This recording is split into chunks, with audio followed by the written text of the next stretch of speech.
sister-in-law DNA tested my daughter behind my back and paraded the results on my daughter's face. So I told her why it came negative and all her plans backfired.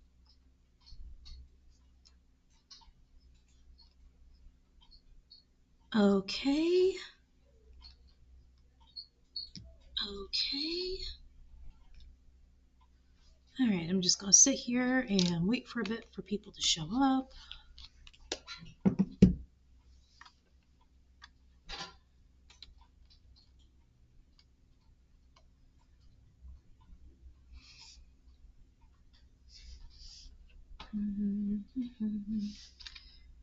Waiting, waiting, waiting, waiting, waiting, waiting, waiting.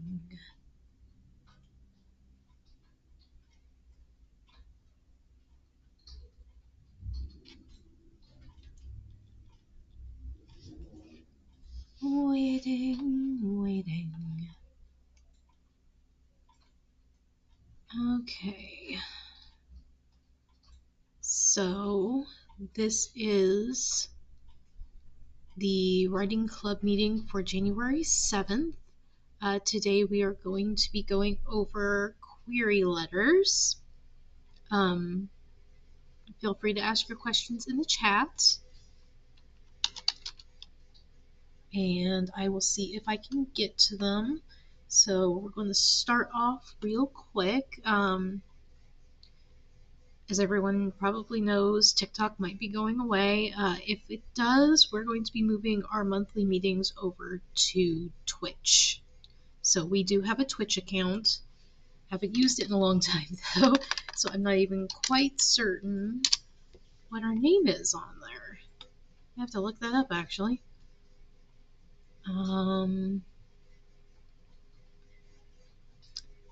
Twitch, we're Clinton Public Library IN. That's easy enough to remember, Clinton Public Library IN.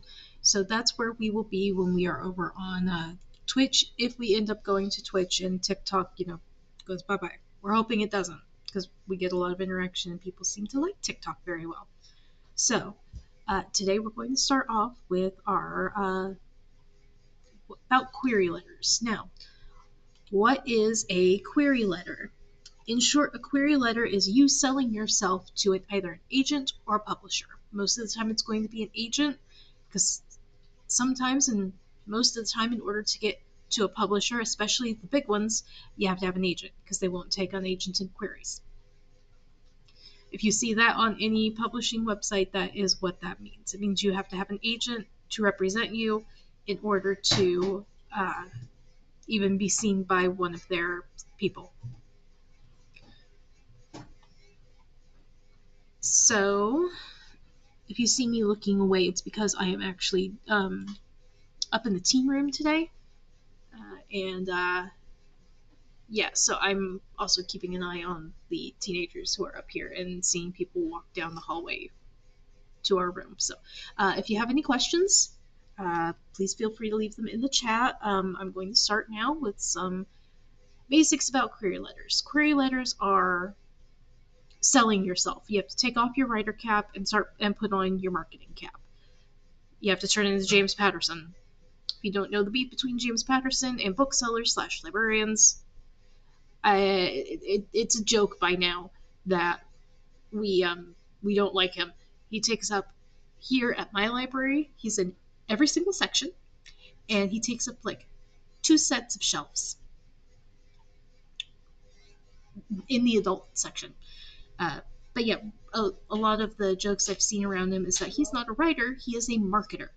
And he has done a very good job of marketing himself and his books. And everyone who wants to get an agent needs to basically take off the writing hat and become a marketer. So, and to do that, you need to learn to write a query letter. So yeah, this is me looking at my notes. There's like my camera and then the computer behind it, so that I'm looking you guys fairly square in the eyes. So I'm going to focus on query letters for fictional novels. Nonfiction has a completely different set of things. For novels, you are going to want, before you even start your query, you're going to want to have a finished product. You're going to want to have finished and polished manuscript. For nonfiction, it's a little bit different because then you're selling your proposal for a book, which is different. So it has different rules. However, you are selling yourself to an agent or a publisher, that still tracks. It's the same if you're trying to be a children's book illustrator. You want to have completed work to send in to them, and you are basically selling yourself. So, there are 4 elements to a query letter. There's the general, I've seen it called the basic information. What's your genre? What's your word count? What's your title? And what's your name? Then you want to hook them like a fish. Description of your story, and the most, some say it's the most important element is about 150 to 300 words to describe your story. This is, kind of think of it as the blurb you see on the back of a book. Not necessarily the blurb itself, but it's the general idea of, you know what, let me go grab a book real quick. Won't take long, I'm in the library, and we'll go over what I mean.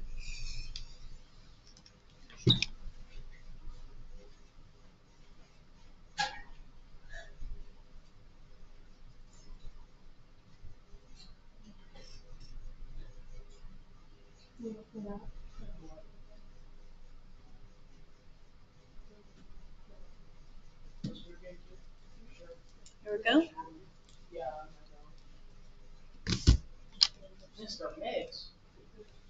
So, Catherine Purdue's Burning Glass. Just grabbed a random book off the shelf.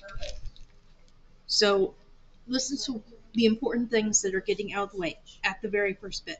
Sonia was born with a rare gift to feel what those around her feel, both physically and emotionally, a gift she's kept hidden from the Empire for 17 long years. What does that one line tell us? 1, who our main character is. 2, a bit of the plot. 3, what makes her special. Next line.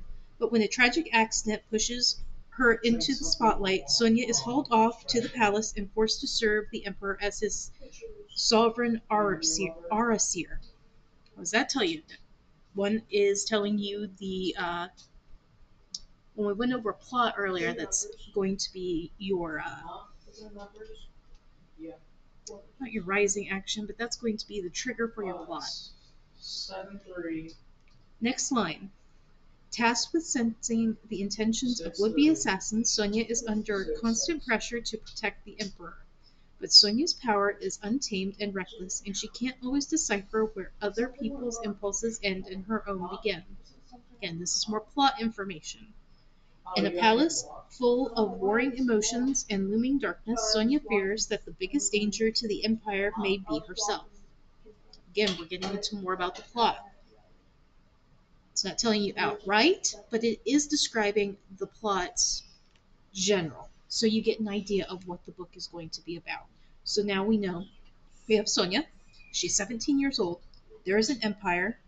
Sonia has magic. Apparently, if you have this certain kind of magic, you have to serve the emperor, or that's what it seems. And her job is to keep the emperor safe from assassins by using her magic. And she is struggling to use her abilities. As she struggles to wrangle her abilities, Sonia seeks refuge in her tenuous alliances with the charming yet volatile Emperor Valko and his idealistic younger brother, Prince Anton. But when threats of revolution pit the two brothers against each other, Sonia must choose which brother to trust and which to betray. Right there, there's your plot hook. There's going to be a love triangle, probably. Just from what I know about YA, that sounds like a love triangle right there, and she's going to have to choose one of them. So that right there is going to be the who, the what, the where, and some of the how. Those are the important bits to get in the description of your story. You want the person reading this query letter to know that this is what they want to be able to give this to a publishing house and go, here, look at this, la la la la, it's a la la la and a la la la, and then this happens, and sorry, my words are not wording very well today. Next up on your list should be a bio note, something about yourself. This sometimes gets dropped off if you're not published already, or if you haven't done anything that you consider worthy. You can cut this down to very short. In my case, since I work in a library, I might say I work as a, in my job as a librarian, I've seen certain tropes and cycles come through, and talk about that. Or if you've been published before, this is where you put it. If you've met the agent at a writing event or a meet and greet and they said they wanted to see your work, you put this here or you put it at the beginning. In fact, that really should go at the beginning and be, as we spoke at the Romance Writers of America conference, here is my book, blah, blah, blah. It is a romance. It is a it is a 75,000 word, 80,000 word romance called, I don't know, Heartless. Then you describe the hook. Then you do the bio note. I've been published in XYZ publication. My short stories have been published in XYZ magazine. I've been in XYZ anthology, etc. And then the thank you closing, it's about a sentence that's like, thank you for taking the time to look over my my work. Thank you for your consideration. Sincerely, your name. Now, this is not going to be every single query. This is just going to be the generalities. Some agents are going to want you to send a synopsis, which is when you write out every single thing that happens in your book in like 1 or 2 word sentences. What's an easy one to do off the top of my head? Harry Potter in the first couple chapters of book 1, just because I know it. I do not endorse J.K. Rowling, but I know the first couple chapters of Harry Potter fairly well enough to be able to do this off the cuff. I made it. We're introduced to Harry, who we now know is an orphan, because these characters, McGonagall, Hagrid, and Albus Dumbledore, leave him at his aunt's home. Next bit would be, and his aunt. We see his aunt does not treat him well. There are weird things that happen around Harry, and suddenly he starts getting letters. The Dursley family does not want him to read these letters, so they keep destroying them. The letters come in even more amounts. The Dursleys and Harry flee to a different place and are confronted by Rubeus Hagrid, who tells Harry he is a wizard and introduces him to the wonderful world of magic. And then you just keep on going down, and you do not hide stuff in the synopsis.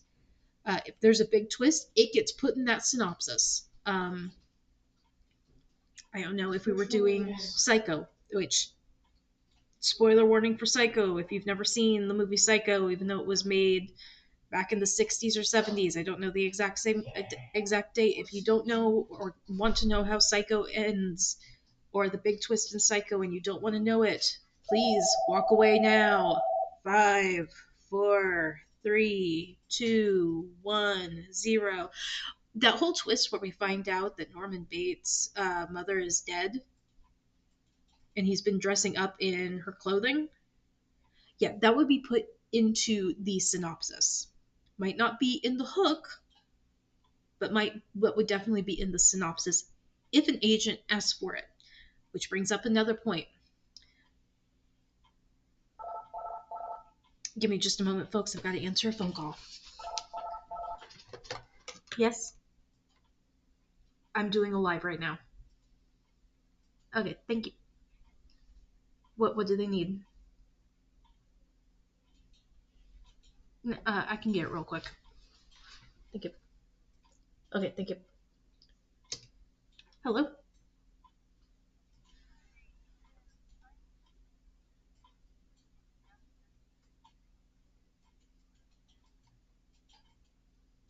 Give me just a moment.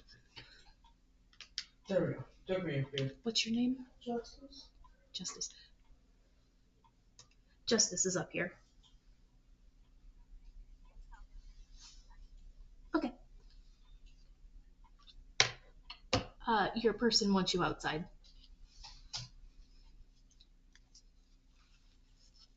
Sorry, folks. Like I said, I am on YA duty right now, so yay. Okay. Where was I? Right. Agents. When it comes to things like agents and publishers, read their submission requirements. They are all going to be different. Some places are going to want this query letter and then the first 20 pages. Some places are going to want a query letter and a synopsis. Some places are going to want just a query letter. Read your guidelines for each person. Because if you do not follow those guidelines, you're going to get put into the brown filing bin. You don't know what that is, or the circle bin. If you don't know what that is a lot of slang for the trash can. Sorry, folks. There we go. So, any questions so far?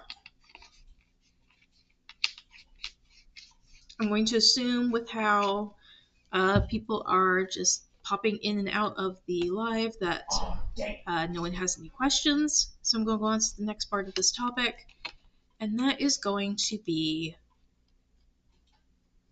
hang on, something you can do to possibly get a better chance at getting onto an agent's desk, get in front of their eyes, not get put into the round bin. 1.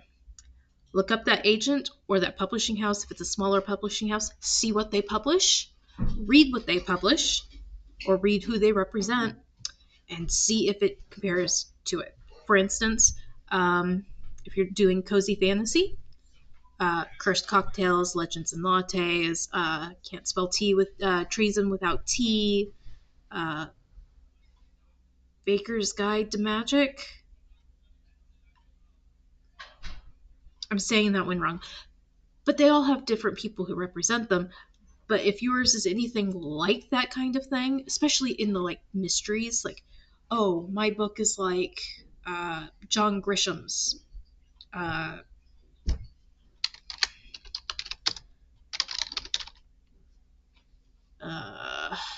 Someone give me a John Grisham book.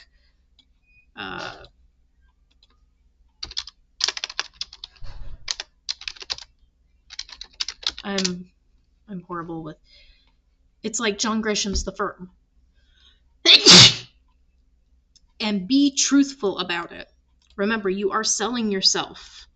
This means you are wanting to put your best foot forward. Yes, you are going to want to hype yourself up, but you're also not going to want to do so in such a way that you are outright lying. That is a great way to get a contract dropped and possibly shadow banned, because these people talk to each other. So keep that in mind. These people do talk to each other. It is a very word of mouth business.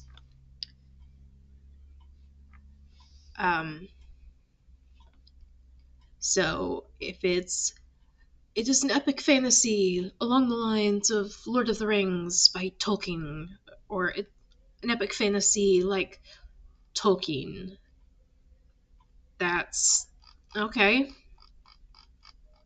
I would suggest using someone more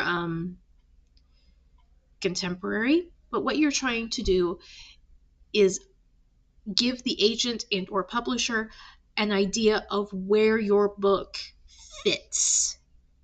It is a monster romance similar to The Shape of Water.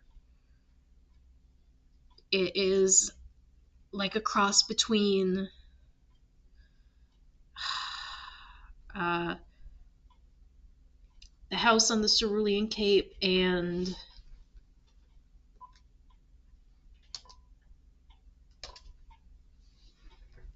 putting on Do Not Disturb. I forgot I had that ability with the phones down here. The House on the Cerulean Sea and Jaws, which would be really weird, but okay. Okay, what's some more?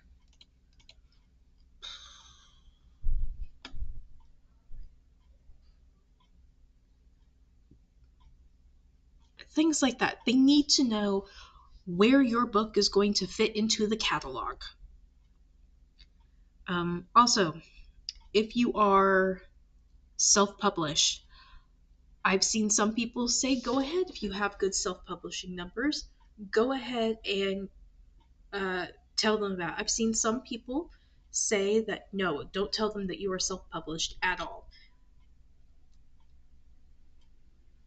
It's going to be a agent to agent, publisher to publisher thing if they know that if you want to put in your query letter that you are uh, self-published.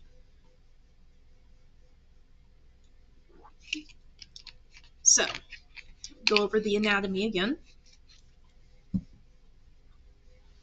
You want the bones of your work, the title, the word count, the genre.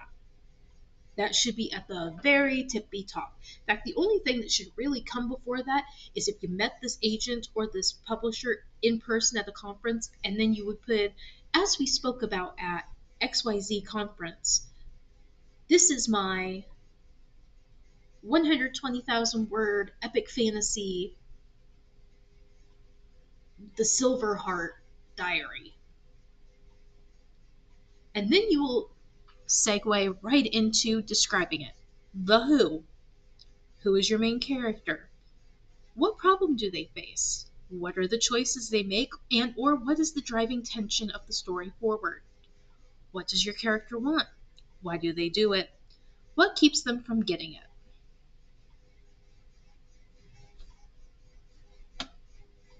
Oh, that's a good one.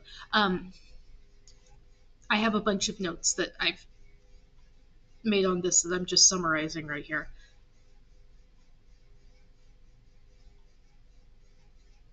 For the Da Vinci Code, Robert Langdon is an American academic and an expert in symbols of the ancient world. Who he is, what he is. While on a business trip in Paris, where he is summoned to the scene of a grisly murder in the Louvre, where he is the main suspect. Here's a what. He must race across Europe one step ahead of the police chasing him to solve the murder and prove his innocence. There we go, that's what's pushing the narrative. In the process, he uncovers arcane messages hidden in the world's best-known artworks, solves ancient puzzles, and ultimately discovers secrets about Jesus that could bring down the Catholic Church. There we go. 3 lines, and that is the hook for the Da Vinci Code. Sounds extremely simple. Is not. I will tell you from experience that this is going to be the hardest part of writing your query letter.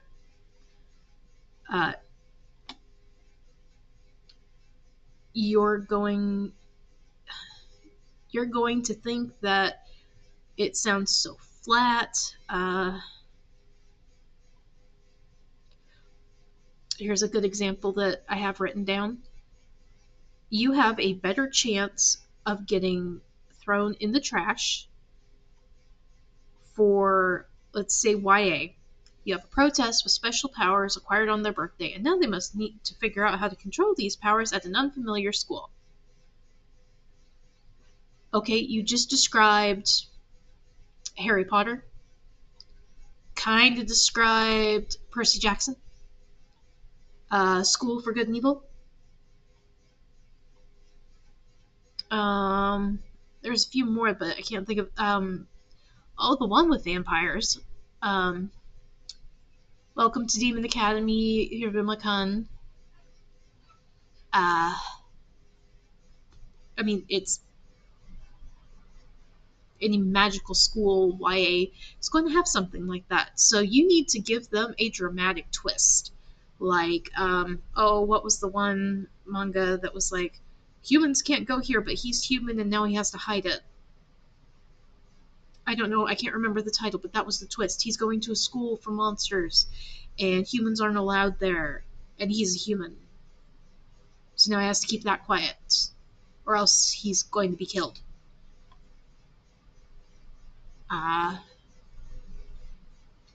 So let's take that YA kid with special powers, gets him on his birthday, and needs to go to a school and make a pitch.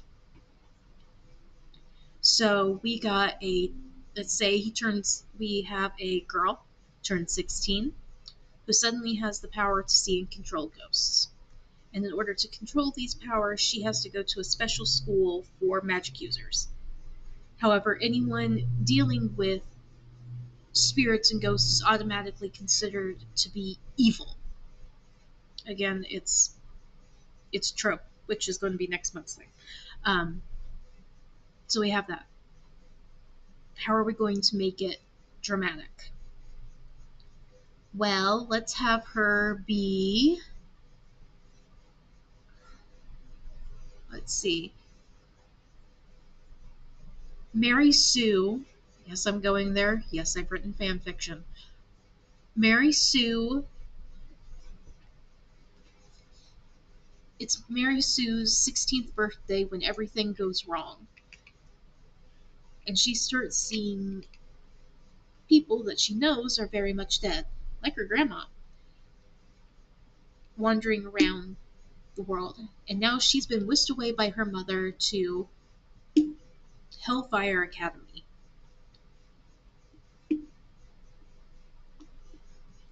where all the high-class mages go to school. She never thought she'd be here, primarily because her family were considered traitors to magic users for the past, 300 years. So now she has to get through school, not let anyone know what her powers are, and stay out of the way of people who want to stab her in the back for being a descendant of, I don't know, the most evil magic user in existence. There's the twist. She's a good aligned person who's a descendant of a chaotic evil warlord. And voila, you have your dramatic twist. Not the most dramatic twist, but I'm working with like 10 seconds here. So it's that kind of thing. It is the D&D character twist that I like to think of. Yeah, you can have a horny bard, but what's the twist? Sure, you can have a very pious cleric, but what if they were a thief in the past life? You use that kind of thing to make your twist, your dramatic bits bigger. You want to emphasize what makes yours different from others, while at the same time telling where yours would fall into line with others. I mean, how many of you remember all the Twilight clones that happened when Twilight came out? Where you get a girl and there's two paranormal romance partners she can have, and she must choose one. The dark and broody one, or the hot athletic one, or the jock versus the emo kid, all those kind of things. You need to say what makes yours different and can be marketable different than them. It could be something as simple as the character has ADHD. Rick Riordan. Well, he was published at the time. Before that, he made a niche with his we have a character with neurodivergency. We have a bunch of characters that are neurodivergent. Amazing. And that filled a niche. So Try and keep your hook beneath 300 words.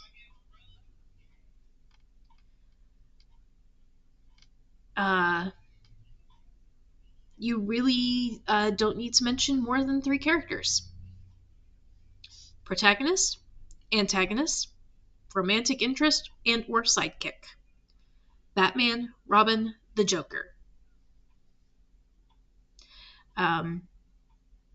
Harry, Ron and Hermione, Voldemort.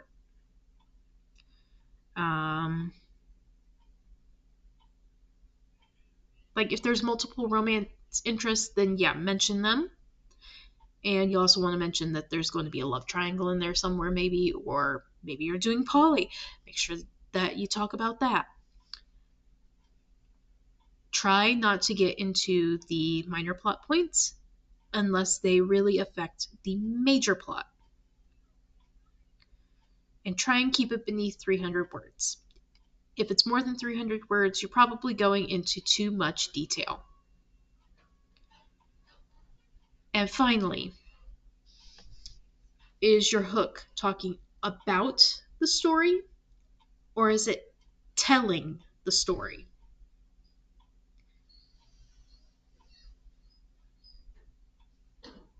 It's the old show don't tell argument that a lot of writers get into. The last part of your query letter should be your publishing bio. Do you have any publishing credits? Are you self-published? Some people say that you shouldn't put in if you're self-published. Some people say you should. If you are self-published and you have a good set of sales, go ahead and put that in. Your profession, if you are, if your career will make you sound like a better writer, go ahead and do it.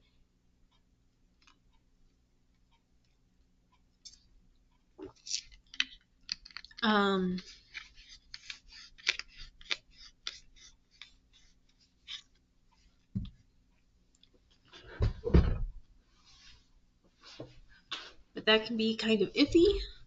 Though if you're writing a book about, I don't know, where the main character is a long road trucker and you're a long road trucker, mention that so that you know that there is a bit of, realism in what you're doing.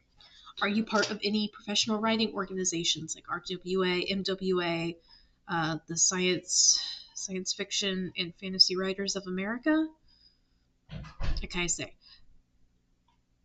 is your book because of some special research you've done?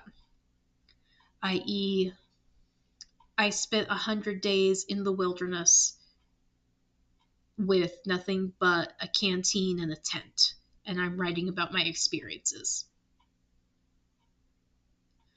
And have you won any major awards or competitions? If you have none of this, don't worry.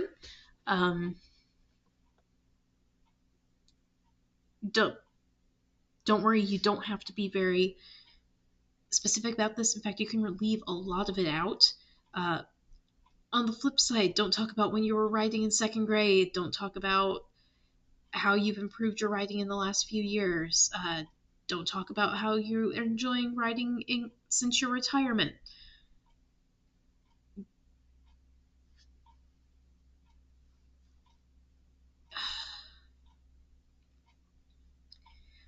This is where you'll put in stuff for the own voices kind of writing. If you're writing for the own voices market.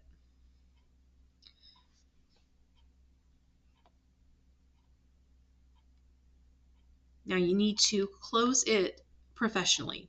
I would recommend looking up business letters and how they close, because that will tell you how to close your letter. So you do not have to tell them if you are sending queries to multiple places, unless they ask for that. Like, let us know if you're querying multiple places or no querying at multiple places. It'll say that again in their submission guidelines. Focus on the submission guidelines. If they want certain things, do those certain things.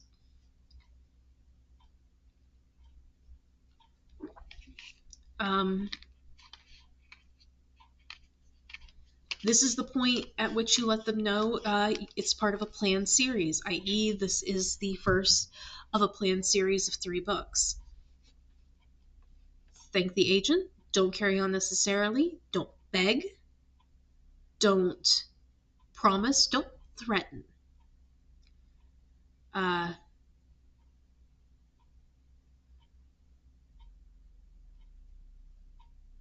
So, like I said, you're going to have these bits, and then you're going to want to format it correctly. This is going to change depending on what manner in which you're sending out the query letter. If it is an email query letter, which a good percentage are today, you immediately start that out with dear sir, madam, agent's name, dear page turner. You don't need to put your name and your contact information at the top. That only applies to in-person, that only applies to actual like letters, the ones that go through the mail. In those cases, you'll have your name and contact information and their name and contact information, and then you start in with the dear page turner, and then you'll do a paragraph and it'll be indented. You won't indent on emails because emails and indentation don't go together very well. They'll just be spaced out. Make sure you space out the paragraphs if you are doing an email and there's a space in between the different paragraphs. That is very important.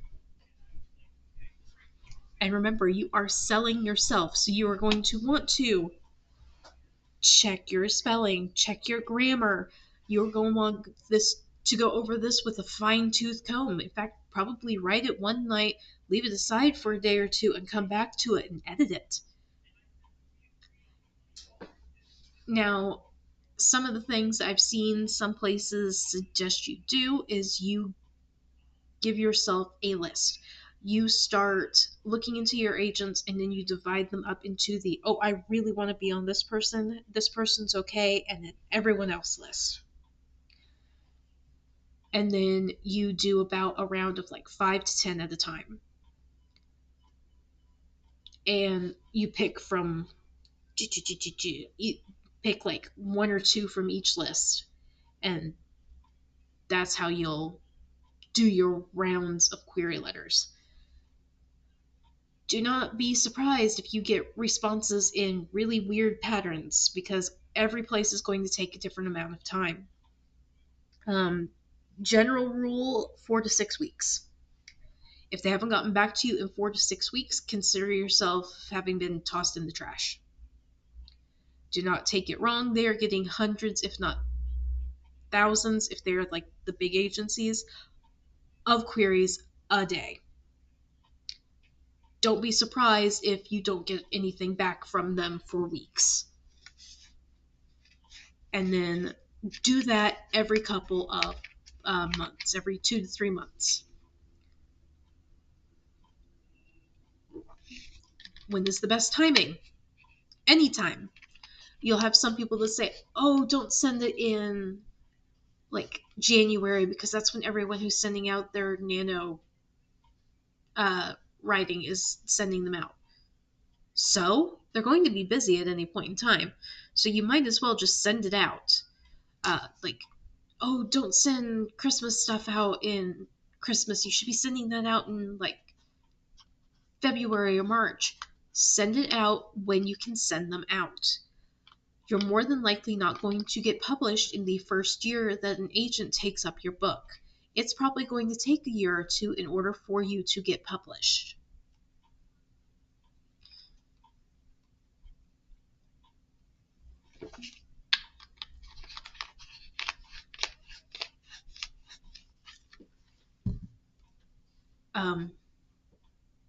Why did you just pause? I'm getting to my 20-minute mark. That's what that was. Another thing, don't harass these agents. If you're sending a submission to one person in an agency, don't send it to every single agent in that one agency, unless they tell you to. Like they say, unless they tell you to query, you can query other agents in that agency. Don't, or at least not at the same time, because they talk to each other. They're all part of the same agency. If one person's like, this doesn't sound like me, but it sounds like George down the hall, so I'll tell him about it. That is something they do. People talk to each other. If you query every single person in agency, they're going to be like, yeah, I just saw that one. So did I. So did I. So did I. And you're going to get tossed in the round bin. That's just how it's going to end up going. So, some people say avoid certain times of the year. Really query anytime, because, like I said, you're not going to get published within that first year. You might get taken up by an agent within that first year, but you're not going to get published in that year, most likely, because there's going to be editing to be done. Even if you have gotten that thing edited to what you think is a polished shine, an editor is going to go over it, and you're going to feel like you are in 6th grade again, with the teacher going over your work with a red pen. There is a reason why in editing you are always told to kill your darlings, because if you don't, someone else will. So do not get too attached to your manuscript and think that you can't change anything. Do customize your query letters to the individual agents. Again, this is where you're going to need to do research. Lots and lots of research. You're going to find books that are similar to yours. They're either going to be in the same genre or have the same themes. You're going to find out who their agent is, and you're going to see if that agent is taking queries at the moment. Some of them do, some of them don't. Then, once that gets done, you're going to go, yes, and it's similar to XYZ's XYZ series, or in a similar vein to La-di-da's Dada. The more you can make that kind of connection, especially with contemporary stuff or genre stuff, especially like fantasy, sci-fi, romance, is going to help. On the romance part, do be aware that Harlequin, one of the biggest names in romance books, has a very strict beat sheet that you have to use in order to get published by them. So you can find it online. I suggest looking it up if you're wanting to get public romance stories published by Harlequin.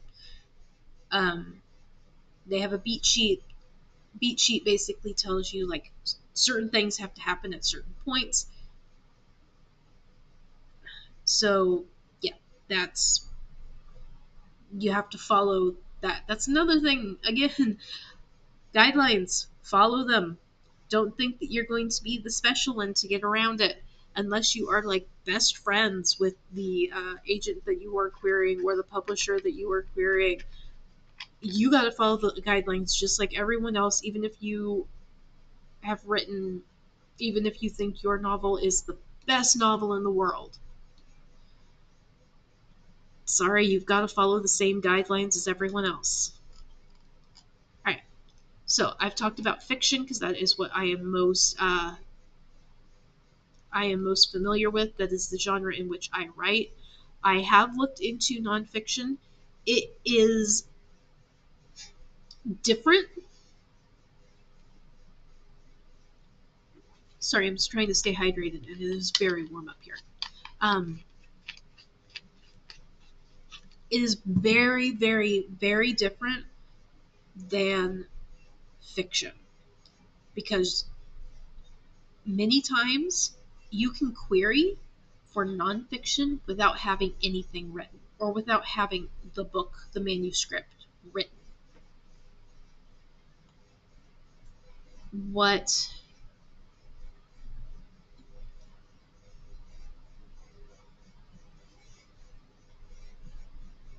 in those ones you're wanting the agent to know, what do you have available? What is it about? What is it about? What do you have available? Um, whether you're doing just a book proposal or the full manuscript. So it's going to be different, and I'm not familiar enough with it for me to talk about, but nonfiction is a whole different beast. So take that in mind if you are writing nonfiction, if you are writing stuff like memoir or had a couple of ladies in here before who were talking about like,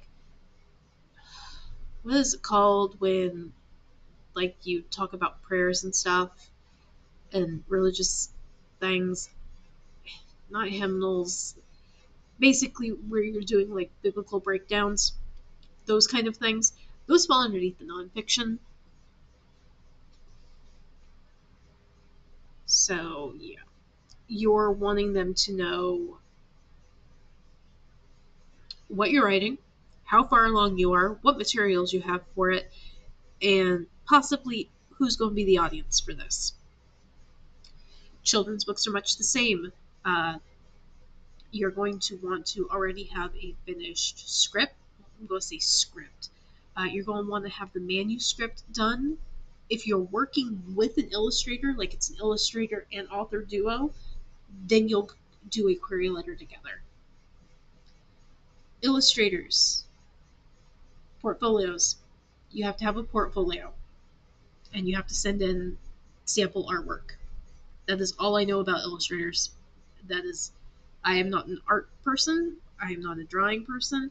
I just know that there are agents who do just illustrators. You would have to look up more about them. I don't know enough to be able to tell you anything about how illustrators are like sold and stuff.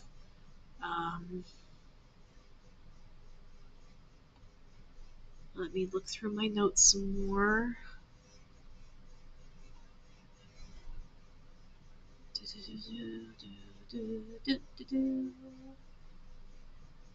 So yes, you can find all sorts of examples online. Let's see, I found one on Nathan Bransford's uh, website blog for his query letter for when he published Jacob Wonderbar and the Cosmic Space Kapow. And it starts, Dear Ms. Drayton, right to the point, right nice and simple. As a young literary agent with Curtis Brown Ltd., I have long admired Inkwell as well as your strong track record. See, Nathan Bransford was already in the business, so he's basically telling them, I'm in the business. And then he goes on to paraphrase Douglas Adams, if you searched for a book that was almost, but not quite entirely unlike The Book Thief, which I absolutely loved, you might have just found Jacob Wonderbar and the Cosmic Space Kapow, a middle grade and up science fiction novel that I just completed. Right there, he tells you the grade, the like reading level, and also the genre.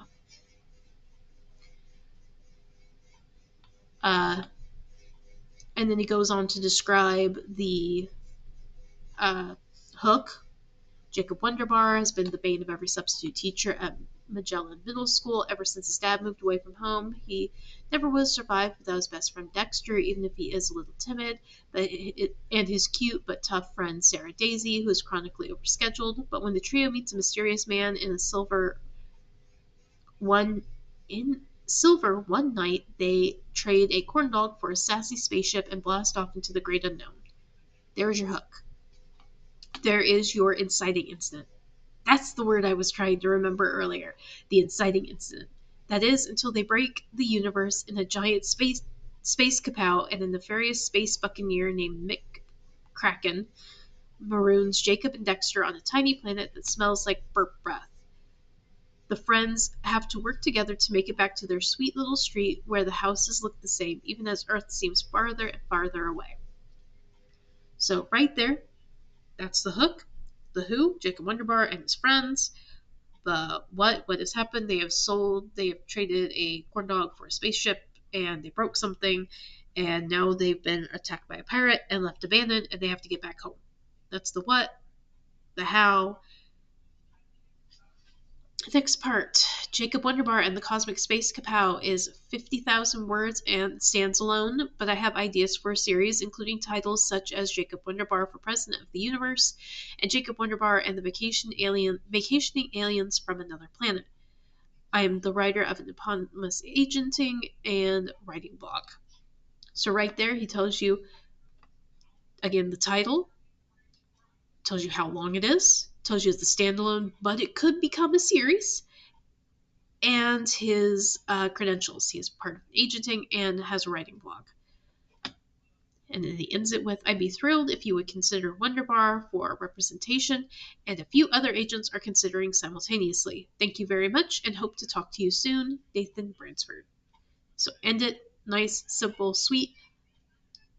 Thank you, thrilled for consideration. Other people are looking at it. Thank you very much. Hope to talk to you soon. Ends. Let's see. Another one from his is Rock, Paper, Tiger by Lisa Brackman. Sorry, folks, I'm a little stuffed up. The snow that we had is making me all stuffy. The Beijing Olympics are over, and the war in Iraq is lost, and the former National Guard medic Ellie McEnroe is stuck in China trying to lose herself in the alien worlds of performance artists and online gamers. When a chance encounter with a Chinese Muslim dissident drops her down a rabbit hole of conspiracies, Ellie must decide who to trust among the artists, dealers, collectors, and operatives claiming to be on her side, in particular a mysterious organization operating within a popular online game. We have the hook right at the beginning. So we have a former National Guard medic who's in China, and she ends up in this conspiracies, and now there's this organization within a popular online game. Rock, Paper, Tiger is fast-paced, 108,000-word mainstream novel set in China where the ultra-modern and cutting-edge clash with the ancient neighborhoods and traditions, and in an America where the consequences of war reverberate long after the troops have come home. Tells you how much. Tells you again the genre. It will appeal to fans of William Gibson's books with contemporary settings. Laura Lippman's strong female protagonist, and most anybody's whacked-out travelogues about the world's more surreal places. So she's giving you places where her books could be comparative. In this part, I have a background in politics, Chinese history, and the entertainment industry. I am working on a pop biography of Zhao Enlai for a small press, and with a partner, wrote a feature screenplay based on a series of Taiwanese fantasy novels, The Immortals, which was optioned by Action Gate Films. I was also contributing editor for Twilight of Empire, Responses to Occupation, a collection of essays about the American occupation of Iraq, Percival Press, 2004. I live in China, travel there often, and speak decent, if not quite fluent, Mandarin. I am querying you because you like novels set in foreign countries. Also, I hate the Lakers. Best regards, Lisa. So, as you can see, she told you her background, why it might be important for this book, and a little bit of humor to stay in mind. Has a nice balance between details, plot, personalization. Most important of all, she hates the Lakers, according to Mr. Nathan Bransford. So, like I said, about the best thing you're going to be able to do is just look at other query letters and see what other people have done. And that's the main advice I can tell you, is just look up and see and try. If you aren't getting any nibbles with any of your queries, then try changing up your query letter a bit. Just remember, follow the guidelines and follow proper formatting. you're going to want to do formatting for business letters, specifically if it's going to be in print, or business letters if they're going to be sent through email. So you're going to want to look up those and see the different styles that there are. So I'm going to leave you guys here. I have about 7 minutes before my library closes. Do remember, we do have our writing club is open to anyone, anywhere, at any time on our Google Classrooms. There should be a link to it in our bio on our link tree. If not, it is on our Facebook page. On Facebook, we are Clinton Public Library in Indiana. I'm going to emphasize this again, in Indiana, because we have had we've been confused for the Clinton Public Library of Iowa several times. In fact, got to meet the director for that last year or the year before. She's a very nice lady. So I'm going to say goodnight now to all of you and get my section of the library shut down. So you guys have a nice night. I need to go blow my